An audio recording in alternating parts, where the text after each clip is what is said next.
Good evening, how are you? Wish you are fine. I want to speak about rhinoplasty. First of all, we should have good physical examination. So we should take a complete medical history, evaluate entire face for shape, size, symmetry, and proportion, including the chin. We should evaluate the nasal tip for size, shape, position of tip, definition, points. So we should judge about the tip defining points and skin quality, especially thickness. So we should feel the tip or the nasal tip. We should evaluate the nasal base and the alley in relationship to the tip lobule and nasal pyramid. We should evaluate the columella for position in the midline, straightness, width, length, and position relative to alar rims. We should observe the dorsal lines and the cartilaginous mid-vault are the upper lateral cartilages providing mid-vault support. Do the interval valves collapse with inspiration? We should evaluate the length of the nasal bones, width of the bony pyramid, and the junction of the upper lateral cartilages and nasal bones. We should evaluate the profile for nasal length, height, contour, tip projection, radix depth, and nasolabial angle. We should evaluate the nose during facial animation, smiling from the front and profile, and observe changes in the alar base width, downward tip movement, and upper lip retraction. Careful examination of the septum turbinates, internal and external valves. High quality photographs, front views, worm's eye, three-quarter right and left views, and profiles in response and smiling. So, according to the skin, it is very important to judge about the type of the skin. So, the nasal skin is one of the most important structures of the nose. The final result of nasal surgery will be significantly influenced by the thickness, texture, and sebaceous nature of the skin. The skin is usually thinner and more loosely attached over the cartilaginous and bony framework, and thicker and more adherent in the nasal tip. Thin skin has a potential to contract and make obvious the changes to the underlying framework. On the other hand, thick sebaceous skin may make it difficult to obtain the desired results of changes to the framework, especially the tip. The arterial supply of the nose comes from two sources: dorsal nasal artery, anterior ethmoidal, which is a branch of the ophthalmic artery and supplies the proximal nose and subdermal plexus of the tip, and two branches of the facial artery, the angular artery and superior labial artery, both of which supply the nasal tip area. So, according to the nasal tip shape, size, and projection is for the most part determined by the paired, though not necessarily symmetrical, alar cartilages, each of which have medial, middle, and lateral crura, and their relationship to the adjacent structures. The medial crura consists of flared, usually foot plates, and the columella segment. The middle cross is a continuation of the medial crura and joins the lateral cross.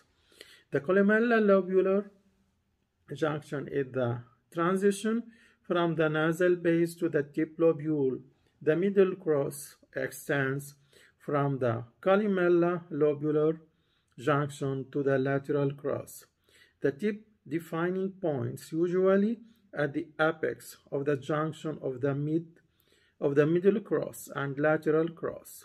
The most projection point of each side of lateral crura make up the largest part of the nasal tip, and the join the accessory the cartilages, which join the lateral crura to the piriform aperture.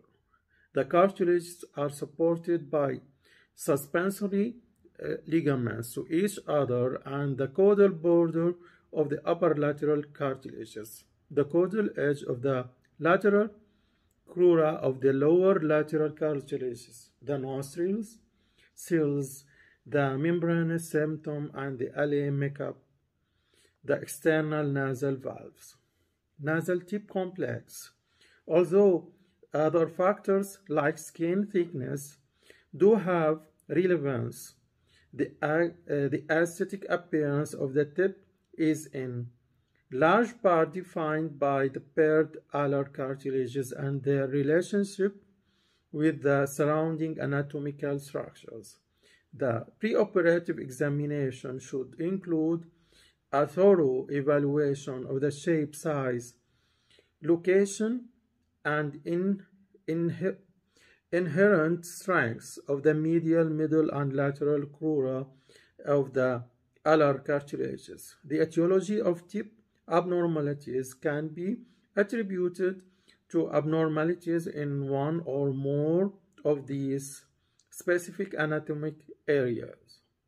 Overprojection of the tip, for example, may be due to elongation of the medial crura or overdevelopment of the contributing structures like the lateral crura of the alar cartilages and dorsal septum. In the case of a boxy tip, the deformity is often secondary to the presence of a strong widened lateral crura and in some cases a wide angle between the medial crura. When considering an under projected tip, which is due to inadequate support, surgical resection of the caudal septum to cephalically rotate the tip, a cephalic trim of the alar cartilages with transdermal suturing, in addition of a columella strut between the medial crura, and an assortment of tip grafts may all address these various deficiencies that lead to an underprojected tip. Upper lateral cartilages.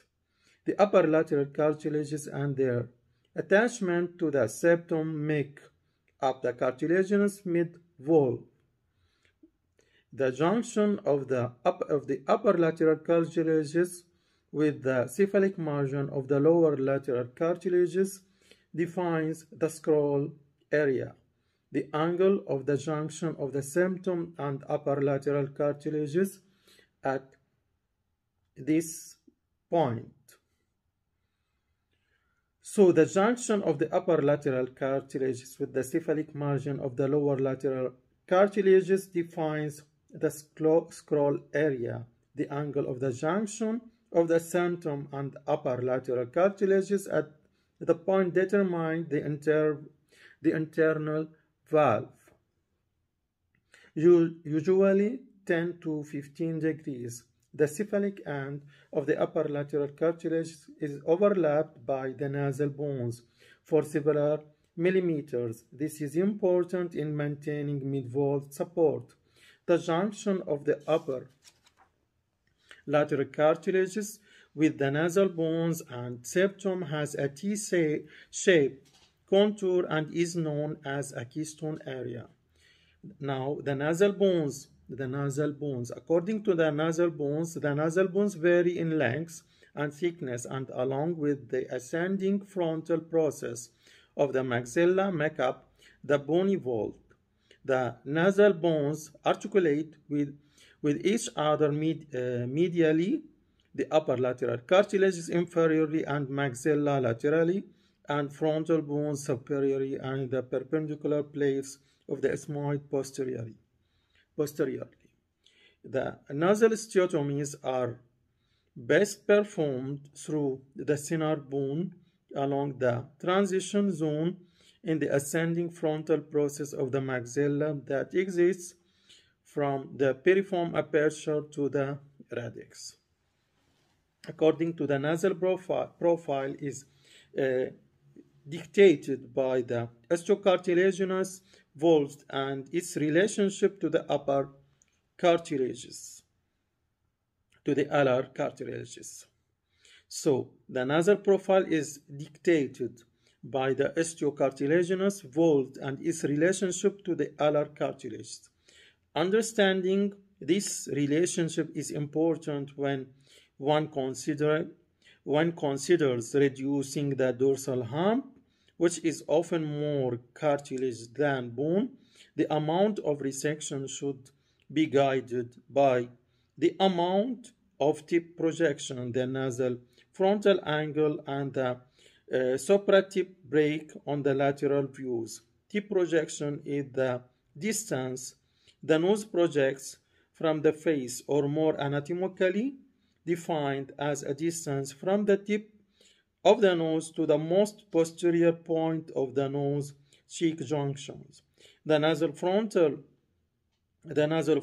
angle, which approximates 115 to 130 degrees, its location and depth will dictate it if it should be left alone, lowered, augmented, or if the dorsal hump should be reduced. Similarly, if the nose lacks tip projection, increasing tip projection, tip augmentation, strut grafts may alleviate the need for or influence the amount of dorsal hump reduction.